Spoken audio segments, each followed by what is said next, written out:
menjadi seorang hamba Tuhan yang benar dan baik. Bukan menjadi hamba Tuhan yang bisa mengajar, tetapi tidak bisa mempraktekkan. Jarkoni iso ngajar, ora iso nglakoni.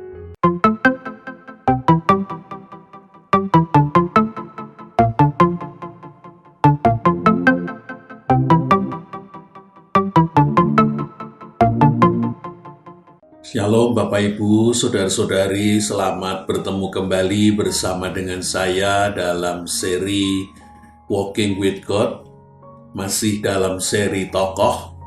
Kali ini saya mengajak Ibu Bapak, Saudara-saudari untuk memperhatikan tokoh Barnabas. Saya akan mengambil bacaan dari Kisah Rasul 11 ayat 22 sampai dengan 30. Sebelum kita mulai membaca dan memperhatikan firman Tuhan, mari kita memohon pertolongan Roh Kudus. Mari kita berdoa. Ya Tuhan yang kami kenal, kami sembah di dalam diri Tuhan Yesus Kristus. Tuhan yang mengasihi kami, memeliharakan hidup kami. Bahkan Tuhan juga yang memanggil kami untuk ikut serta dalam karya Tuhan, menjadi rekan sekerja Tuhan. Sekali lagi Tuhan, kami datang memohon secara khusus oleh karena kami hendak membaca dan merenungkan, mempelajari firman Tuhan. Bukakanlah hati kami supaya kami mendengar sapaan Tuhan. Berilah kami hikmat, berilah kami pewahyuan, berilah kami iman untuk memegangi dan melakukannya. Tolonglah alat yang menjadi perantaraan firman. Layakkan, kuduskan, dan mampukanlah ia berkata-kata sedemikian rupa sehingga menyampaikan kebenaran Tuhan, kehendak Tuhan. Tetapi juga agar kata-katanya dapat kami ikuti dan kami mengerti. Mari Tuhan berfirmanlah, oleh karena kami bersedia untuk mendengarkannya. Di dalam Kristus Sang Firman hidup, pemimpin dan kepala kami, Tuhan Yesus Kristus, kami berdoa dan memohon. Terima kasih. Amin. Mari kita membaca terlebih dahulu dari Kisah Rasul pasal yang ke-11, ayat yang ke-22 sampai dengan 30, salah satu bagian dari kehidupan Barnabas. Kisah Rasul 11 mulai ayat 22. Maka sampailah kabar tentang mereka itu kepada jemaat di Yerusalem. Lalu jemaat itu mengutus Barnabas ke Antiokhia. Setelah Barnabas datang dan melihat kasih karunia Allah, bersukacitalah ia. Ia menasihati mereka supaya mereka semua tetap setia kepada Tuhan. Karena Barnabas adalah orang yang baik, penuh dengan Roh Kudus dan iman, sejumlah orang dibawa kepada Tuhan. Lalu pergilah Barnabas ke Tarsus untuk mencari Saulus, dan setelah bertemu dengan dia, ia membawanya ke Antiokhia. Mereka tinggal bersama-sama dengan jemaat itu 1 tahun lamanya sambil mengajar banyak orang. Di Antiokhialah murid-murid itu untuk pertama kalinya disebut Kristen. Pada waktu itu datanglah beberapa nabi dari Yerusalem ke Antiokhia. Seorang dari mereka yang bernama Agabus bangkit dan oleh kuasa roh ia mengatakan bahwa seluruh dunia akan ditimpa bahaya kelaparan yang besar. Hal itu terjadi juga pada zaman Claudius. Lalu murid-murid memutuskan untuk mengumpulkan suatu sumbangan sesuai dengan kemampuan mereka masing-masing dan mengirimkannya kepada saudara-saudara yang diam di Yudea. Hal itu mereka lakukan juga mereka mengirimkannya kepada penatua-penatua dengan perantaraan Barnabas dan Saulus. Ibu, bapak, saudara-saudari yang dikasihi oleh Tuhan Yesus Kristus, izinkan saya mengawali dengan 3 buah pertanyaan awal. Yang pertama, kira-kira pribadi seperti apakah Barnabas menurut saudara? Yang kedua, di mana atau apa kekuatan Barnabas dan kegagalan Barnabas? Yang ketiga, bersediakah saudara melayani seperti Barnabas? Mari kita mulai. Barnabas adalah nama lain dari Yusuf, seorang dari suku Lewi dari kota Siprus, yang agaknya pada sekitar hari raya Pentakosta pergi ke Yerusalem untuk beribadah. Dan saat itulah Roh Kudus dicurahkan dan Petrus kemudian berkhotbah. Kemungkinan besar Barnabas adalah salah seorang yang disebut takut akan Tuhan, yang kemudian menjadi percaya kepada Yesus. Barnabas ini dikatakan mempersembahkan ladang miliknya untuk dijual, dan uangnya diserahkan kepada rasul-rasul untuk kehidupan bersama. Kisah Rasul 4 ayat 36 dan 37. Nama Barnabas berarti anak penghiburan. Ada juga yang mengatakan anak nabi. Dan Barnabas hidup sesuai dengan namanya. Ia menasihati, ia mengajar, dan juga ia menegur, seperti peranan seorang nabi, bahkan seperti peranan Roh Kudus sendiri, sang penghibur Parakletos. Ketika jumlah orang-orang percaya bukan orang-orang Yahudi, tetapi orang-orang Yunani di Antiokhia bertambah banyak, maka rasul-rasul di Yerusalem memutuskan untuk mengirimkan Barnabas ke Antiokhia.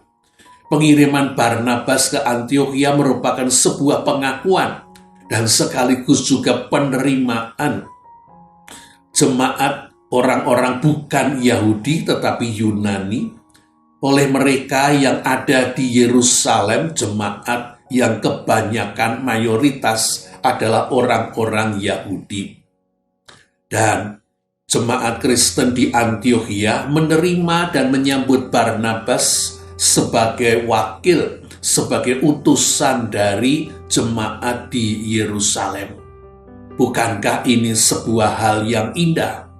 Oleh karena orang-orang Yahudi biasanya akan menolak bangsa-bangsa lain. Tetapi sekarang di dalam Kristus, orang-orang Kristen Yunani di Antiokhia diterima oleh mereka orang-orang Yahudi benar yang sudah menjadi Kristen di Yerusalem. Di dalam Kristus mereka dijadikan sebagai saudara. Pada waktu Barnabas sampai di Antiokhia, ia melihat kasih karunia Allah yang dicurahkan kepada jemaat di Antiokhia. Ia bersukacita. Dan Barnabas kemudian menasihati mereka supaya jemaat Kristen di Antiokhia tetap setia kepada Tuhan. Barnabas dikenal sebagai seorang yang baik, penuh dengan Roh Kudus dan iman.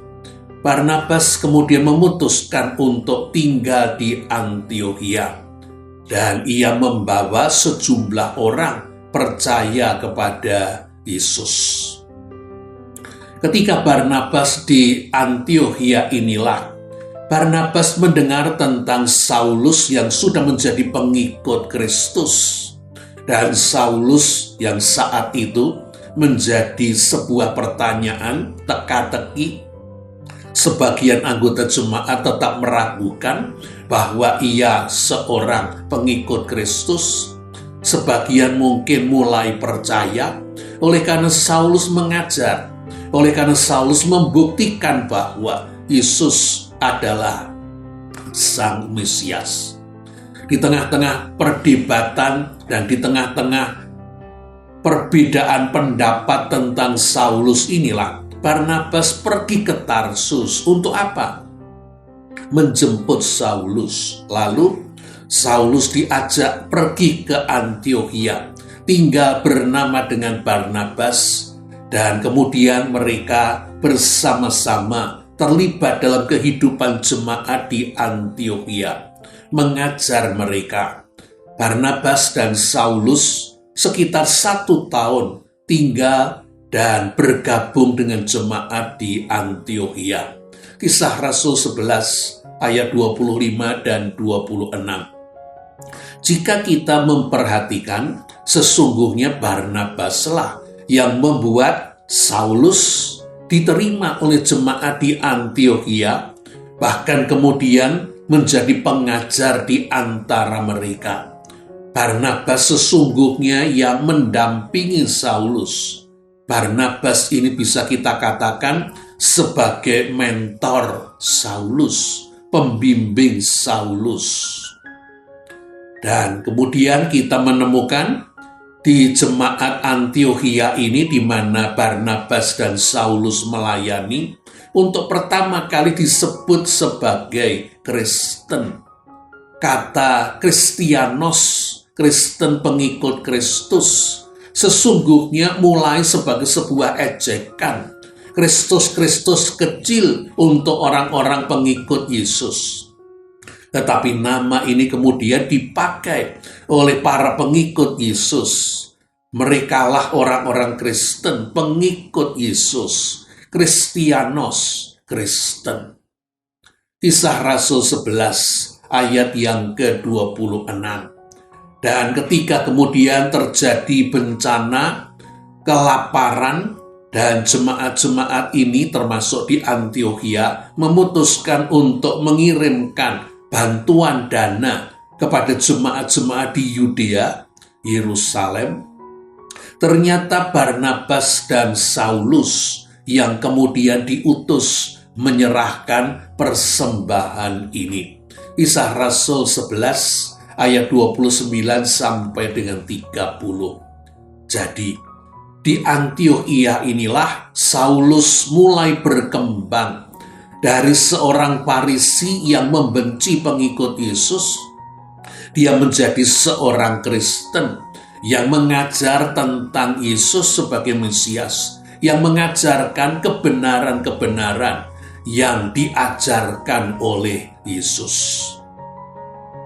Ibu bapak saudara-saudari yang dikasihi oleh Tuhan Yesus Kristus, di bagian cerita tentang Barnabas dan Saulus, kita menemukan sebuah kenyataan yang menarik, yaitu bahwa pada periode awal, termasuk ketika Barnabas dan Saulus ada di Antiokhia, penulisan tentang kedua nama mereka oleh Lukas, penulis Kisah Para Rasul, selalu dimulai dengan Barnabas terlebih dulu, baru kemudian Saulus. Kisah Rasul 11 ayat 30.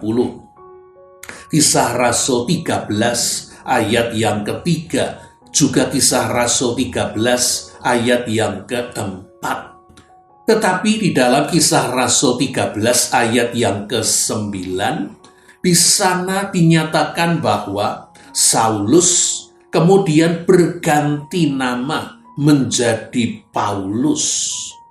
Kata Paulus ini kalau tidak salah artinya orang yang kecil. Tetapi justru nama Paulus, orang yang kecil ini, kemudian mengubahkan penulisan kedua nama mereka, Barnabas dan Saulus. Oleh karena urutannya kemudian berubah menjadi Paulus, atau sekarang sudah menjadi Paulus dan Barnabas. Kisah Rasul 13 ayat 42, ayat 46, ayat 50, ayat 51. Kisah Rasul 14 ayat yang ketiga, Kisah Rasul 14 ayat yang ke-21, dan masih sekian banyak muncul di dalam Kisah Rasul 15. Walaupun saya masih menemukan ada 2 kali masih terjadi penyebutan Barnabas dan Paulus. Kisah Rasul 14 ayat 14 dan Kisah Rasul 15 ayat 25. Apa arti pembalikan urutan ini? Apakah sebuah kebetulan atau sesungguhnya mau menyatakan sebuah maksud tertentu? Kalau 2 nama ditulis, biasanya yang lebih utama adalah nama yang pertama. Sehingga kita bisa mengatakan di dalam Kisah Rasul 11, ketika Saulus baru menjadi seorang Kristen baru, nama yang selalu dituliskan adalah Barnabas Saulus, Barnabas Saulus. Tetapi sesudah sekian lama, mungkin dalam periode 1 tahun itu, ketika Saulus seorang Farisi yang menguasai perjanjian lama, dipadukan dengan kebenaran bahwa Yesus ternyata hidup, Yesus ternyata bangkit, Yesus ternyata Mesias, Saulus menjadi seorang pengajar yang agaknya kemudian menjadi menonjol. Dan kemudian beriringan dengan namanya diubah dari Saulus menjadi Paulus, peran Paulus pun agaknya menjadi semakin besar. Ketika dituliskan Paulus Barnabas, agaknya Paulus sudah lebih diutamakan daripada Barnabas. Dan dengan demikian kita menjumpai sebuah perubahan. Saulus yang tadinya seorang Kristen pemula sudah menjadi yang ditokohkan dalam nama Paulus, yang tadinya sepertinya anak didik Barnabas, kemudian agaknya menjadi tokoh yang dianggap selevel dengan Barnabas, bahkan mungkin melebihi Barnabas. Dan mereka berdua, Paulus dan Barnabas, kemudian dipilih oleh Roh Kudus untuk pergi memberitakan Injil. Kisah Rasul 13 ayat yang kedua. Dan mereka berdua, Paulus dan Barnabas, melakukan perjalanan memberitakan Injil ke Siprus, ke Pisidia, ke Ikonium, juga ke Listra, ke Derbe, dan kemudian mereka kembali lagi ke Antiokhia. Perjalanan PI, pekabaran Injil mereka yang pertama. Dan ketika terjadi permasalahan, yaitu munculnya orang-orang Kristen Yahudi yang memaksakan bahwa orang-orang Kristen bukan Yahudi harus disunat terlebih dulu dan mengikuti adat istiadat Yahudi, baru boleh menjadi Kristen. Barnabas dan Paulus menentang pengajaran ini. Dan persoalannya semakin besar sehingga kemudian dibahas dalam persidangan di Yerusalem. Dan Paulus dan Barnabas pergi ke Yerusalem sebagai utusan dari orang-orang Kristen bukan Yahudi. Kita nanti akan kembali ke bagian ini. Kita temukan terlebih dahulu ternyata ketika Paulus dan Barnabas bermaksud untuk melakukan perjalanan PI mereka yang kedua, menengok jemaat-jemaat yang sudah pernah mereka layani, bahkan mungkin jemaat-jemaat yang mereka dirikan, terjadilah perbedaan pendapat antara Paulus dan Barnabas. Mengapa? Karena Barnabas bermaksud hendak mengajak Yohanes Markus, yaitu kemenakannya, ikut dalam perjalanan PI tersebut, dan Paulus tidak setuju. Paulus berkeberatan. Apa alasan Paulus? Oleh karena Yohanes Markus tidak setia ketika ikut dalam perjalanan PI yang pertama. Kisah Rasul 13 ayat yang kelima. Ternyata di tengah jalan, ketika sampai di Perga, Pamfilia, Yohanes Markus kemudian meninggalkan mereka dan kembali ke Yerusalem. Kisah Rasul 13 ayat yang ke-13. Paulus menganggap Yohanes Markus tidak setia. Untuk apa diajak kembali melakukan pekerjaan Tuhan? Dan akibat perbedaan pendapat ini kemudian Paulus dan Barnabas berpisah. Barnabas tetap melakukan pekerjaan pemberitaan Injil ini dengan mengajak Yohanes Markus, sedangkan Paulus kemudian mengajak Silas. Kisah Rasul 15 ayat 35 sampai dengan 41. Ibu bapak saudara-saudari yang dikasihi oleh Tuhan Yesus Kristus, jikalau kita melihat perbedaan pendapat di antara Barnabas dan Paulus, apa yang kita temukan?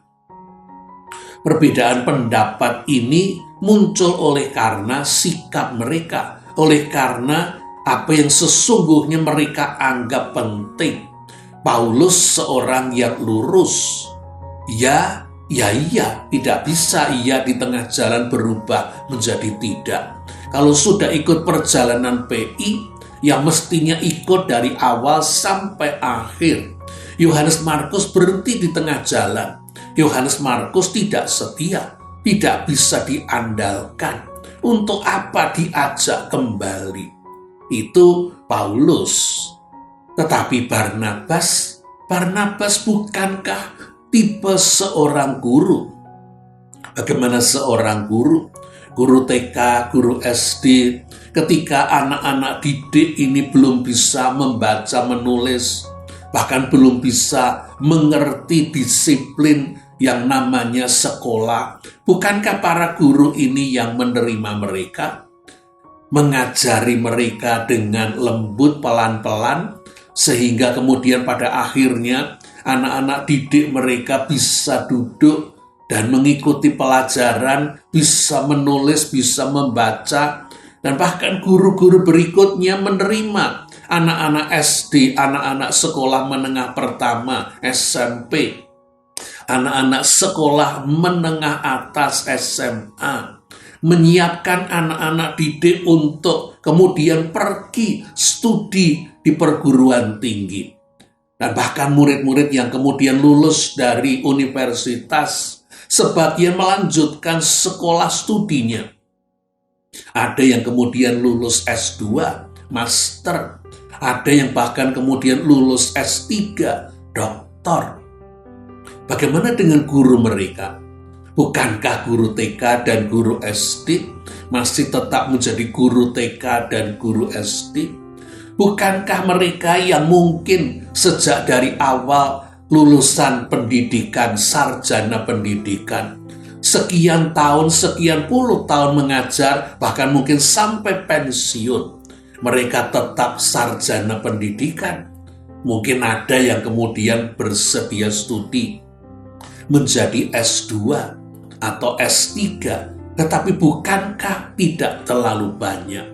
Bagaimana dari penghasilan?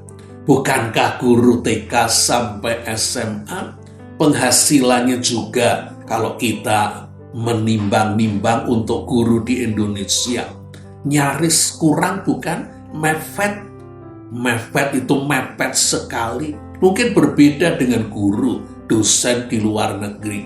Bagaimana dengan anak didik mereka?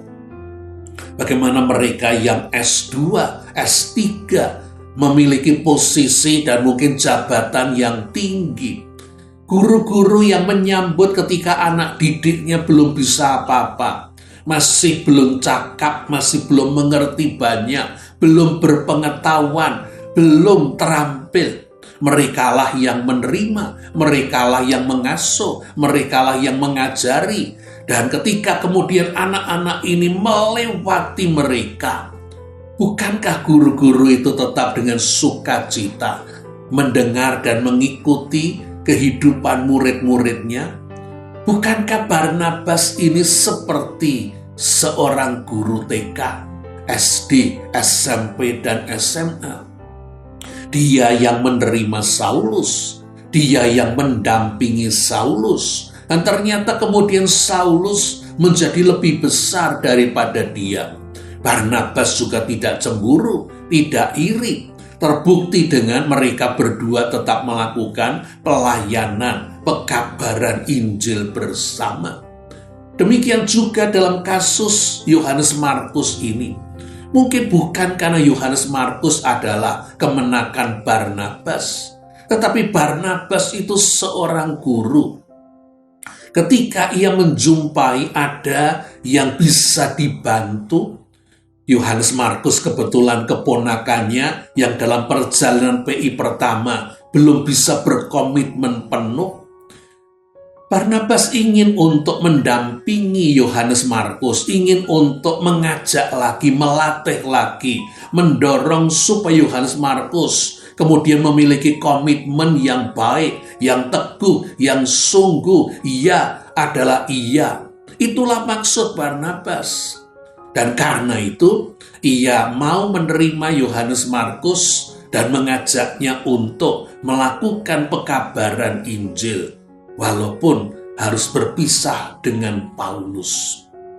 Ibu, bapak, saudara-saudari yang dikasihi oleh Tuhan Yesus Kristus, bukankah sampai hari ini kita masih sering menemukan bahwa kerjasama di antara dua orang pelayan, bahkan seringkali juga pendeta, ternyata tidak membuahkan hasil yang baik. Perbedaan karakter di antara mereka ternyata membuat mereka tidak bisa menjadi tim yang baik. Kalau dalam kenyataannya demikian, masing-masing kemudian memilih untuk mencari rekan partner yang cocok, bukankah itu pun tetap merupakan sebuah hal yang baik? Asalkan perpisahan mereka dengan rekan yang lama, partner yang lama, tidak menjadi sebuah permusuhan dan bahkan persaingan yang tidak ada gunanya. Nikos Kazantzakis memaknai peran seorang guru ketika dia berkata, guru adalah seorang yang bersedia membaringkan dirinya sebagai jembatan dan membiarkan murid-muridnya menyeberang melalui dirinya. Dan sebelum ia runtuh dengan sukacita, ia mendorong murid-muridnya untuk menjadi jembatan berikutnya.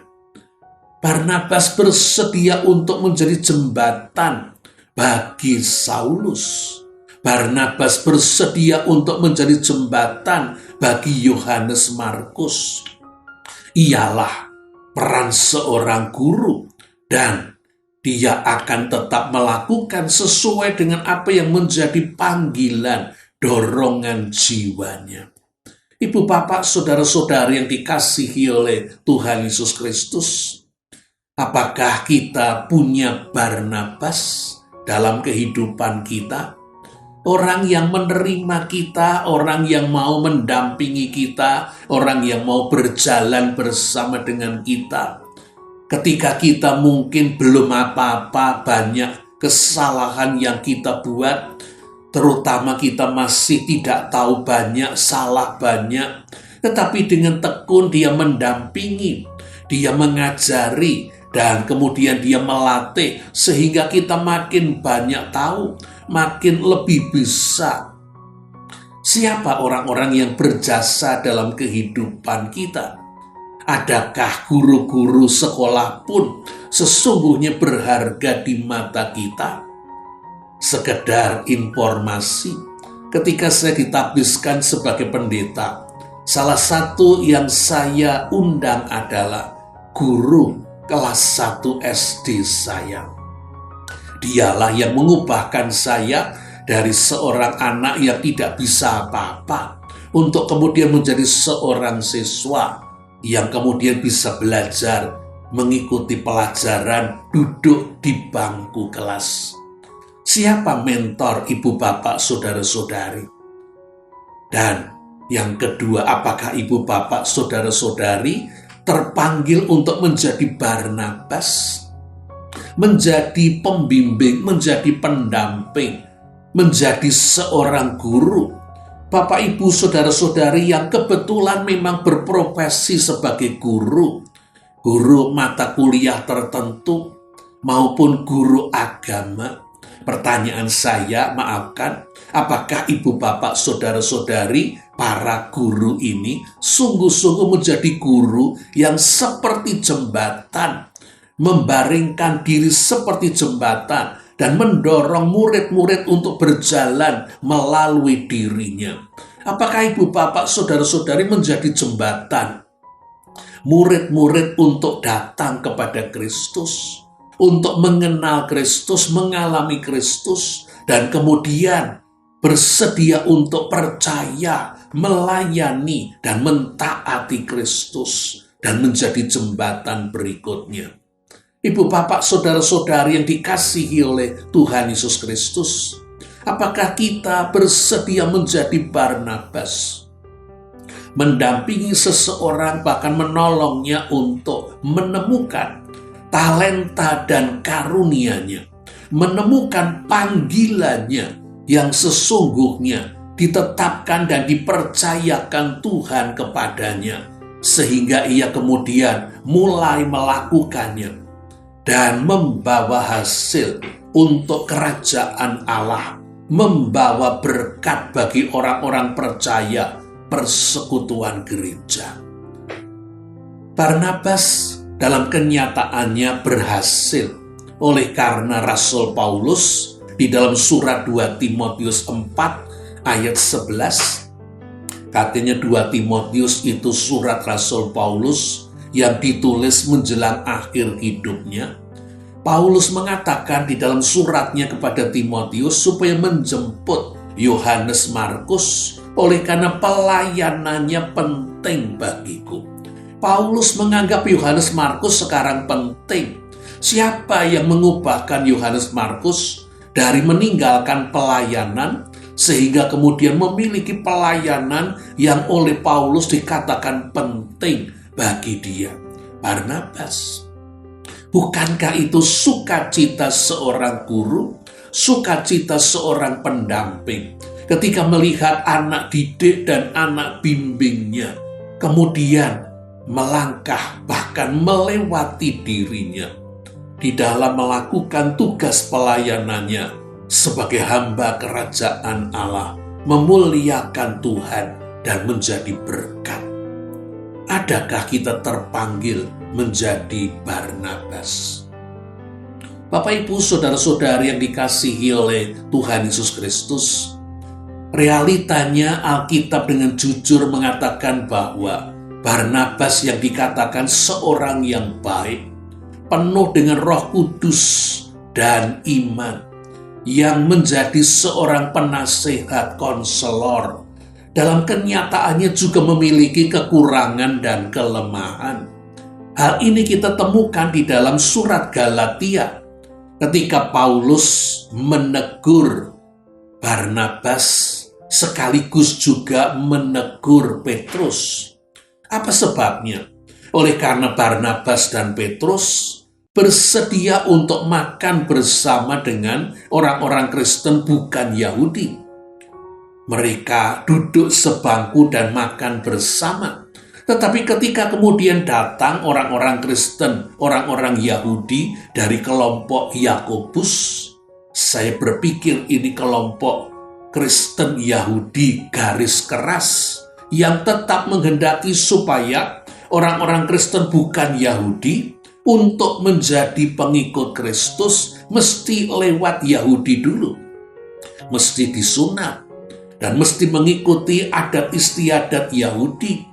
Tidak bisa langsung mereka datang kepada Kristus tanpa mengikuti prosedur menjadi Yahudi. Ketika kelompok garis keras Yakobus ini datang, Petrus dan Barnabas kemudian meninggalkan orang-orang Kristen bukan Yahudi ini. Dan Rasul Paulus melihat bahwa Petrus maupun Barnabas melakukan hal yang tidak konsekuen. Oleh karena Petrus adalah yang membuka pintu pekabaran Injil bagi orang-orang bukan Yahudi. Ketika dia menerima penglihatan dan kemudian dia sampai kepada Cornelius, perwira pasukan Itali, dan membawa Kornelius beserta keluarga dan rekan-rekannya menjadi pengikut Kristus dan dibaptis. Bukankah Barnabas juga yang membela supaya orang-orang Kristen bukan Yahudi tidak diharuskan disunat dan mengikuti adat istiadat Yahudi melalui persidangan di Yerusalem? Kisah Rasul pasal 15. Bukankah Barnabas dan Paulus yang menyaksikan tentang apa yang sudah dilakukan Tuhan di tengah-tengah jemaat bukan orang-orang Yahudi ini? Sehingga kemudian akhirnya bersama dengan Petrus dan Yakobus diputuskan bahwa orang-orang Kristen bukan Yahudi mengikuti adat istiadat orang-orang Yahudi, kecuali mereka diharuskan untuk mengikutinya. Tidak makan makanan yang sudah dipersembahkan kepada berhala. Tidak makan makanan yang masih ada darahnya. Tidak melakukan percabulan. Dan hal-hal itu kemudian bisa diterima dan menjadi kesepakatan bersama. Barnabas bahkan Petrus masih tetap butuh, harus bertumbuh. Dan untuk itu mereka pun harus bersedia untuk ditunjukkan kesalahannya, ditegur, dan dinasehati, dan diarahkan supaya mereka sendiri tetap terus bertumbuh menjadi seorang hamba Tuhan yang benar dan baik. Bukan menjadi hamba Tuhan yang bisa mengajar, tetapi tidak bisa mempraktekkan. Jarkoni, iso ngajar, ora iso nglakoni. Bapak, Ibu, saudara-saudara yang dikasihi oleh Tuhan Yesus Kristus, apa kelemahan kita, sayang? Ibu, Bapak, saudara-saudari, apakah dengan kita menjadi seorang pengikut Kristus, apakah dengan kita sudah menjadi seorang Kristen sekian tahun, sekian puluh tahun, kelemahan kita ini sudah hilang, berkurang? Atau realitanya kelemahan kita masih tetap menjadi batu sandungan bagi orang-orang lain di sekitar kita? Kita bukan orang-orang yang berhasil sehingga kita kemudian dapat menjadi pengikut Kristus. Kita bukan mengikuti adat istiadat Taurat, lalu kita berhasil dan kemudian menjadi pengikut Kristus. Bukan. Kita adalah orang-orang berdosa yang gagal, kalah jikalau kita diperhadapkan dengan godaan dosa, godaan setan. Karena kedagingan kita yang sudah dikuasai dosa dan maut, tubuh dosa dan tubuh maut. Kita diterima Kristus dan kita dijadikan sebagai pengikut dan anaknya, bukan karena prestasi, bukan karena keberhasilan. Demikian juga ketika kita sudah menjadi seorang pengikut Kristus, kita masih tetap butuh Roh Kudus untuk menolong kita, untuk memperbaiki hidup kita, untuk mengubahkan hidup kita, bukan berdasarkan kemampuan kita sendiri. Adakah Ibu, Bapak, saudara-saudari bersama dengan saya bersedia menyerahkan kelemahan kita, ketidakmampuan kita untuk diubahkan, ditolong, dan diperbaharui di dalam kuasa Roh Kudus? Ibu, Bapak, saudara-saudari yang dikasihi oleh Tuhan Yesus Kristus, kita sudah belajar dari Barnabas. Dan sekaligus melalui perenungan tentang Barnabas, kita mau merenungkan tentang kehidupan kita. Siapa Barnabas yang menjemput kita, yang mendampingi kita, yang melatih kita, sehingga kita dapat menjadi seorang pengikut Kristus yang benar, yang sungguh, yang tangguh. Karena Barnabas ini mendoakan kita dan menolong kita. Kita sendiri hendak merenungkan bahwa panggilan kita pun untuk menjadi seperti peran Barnabas. Panggilan kita untuk bersedia, berlelah, berjerih lelah, seperti menggosok batu intan. Sedemikian rupa dengan ketekunan, kesabaran, kerja keras, sampai batu intan ini memunculkan kecemerlangannya yang kita sebut sebagai berlian.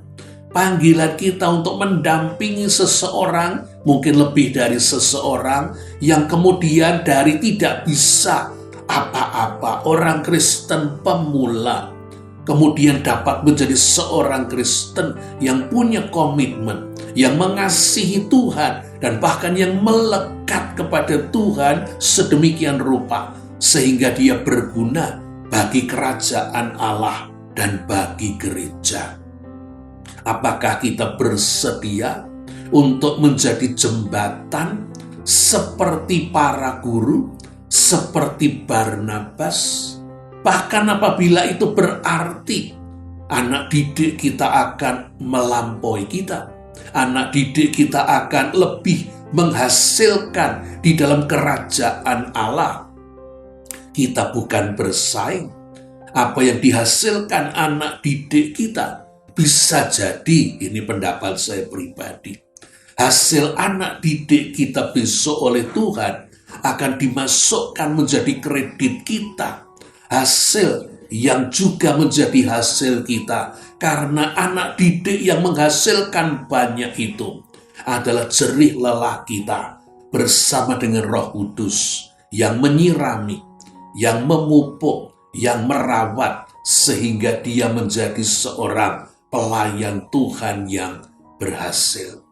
Ibu, bapak, saudara-saudari yang dikasihi oleh Tuhan Yesus Kristus, satu hal yang terakhir yang mau saya ajak untuk mengoreksi bila mana perlu. Adakah pelayanan yang semula kita lakukan dengan gigih, dengan tekun, dengan bersedia untuk bekerja keras dan bahkan berkorban, tetapi kemudian oleh karena tekanan-tekanan yang kita alami, ternyata kemudian kita menjadi melemah dan pelayanan itu kemudian kita tinggalkan? Apakah ini kehendak Tuhan? Kita meninggalkan pelayanan tersebut? Ataukah karena kita sendiri sesungguhnya tidak bersedia untuk melibatkan Roh Kudus yang sesungguhnya adalah kuasa di dalam kehidupan orang-orang Kristen? Roh Kudus yang memampukan, Roh Kudus yang akan bekerja menolong kita bahkan dalam kelemahan kita. Mari kita amati ulang apa yang ternyata sudah kita letakkan, yang sudah kita lepaskan, yang sudah kita tinggalkan, dan ternyata sesungguhnya Tuhan bermaksud itu tetap menjadi bagian yang mesti kita kerjakan, yang mesti kita tekuni, yang mesti kita selesaikan. Karena bagian itu berpengaruh besar dalam rantai keberhasilan pelayanan gereja maupun kemuliaan kerajaan Allah.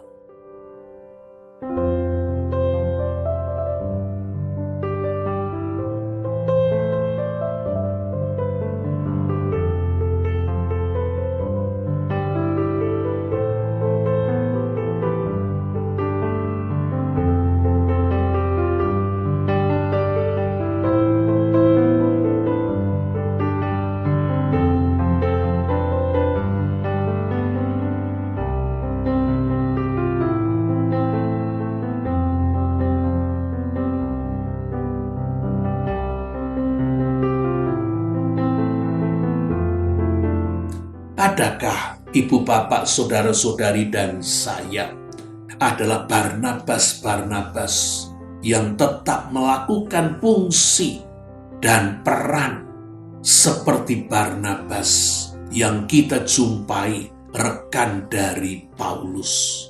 Semoga Tuhan memberkati ibu, bapak, saudara-saudari. Amin.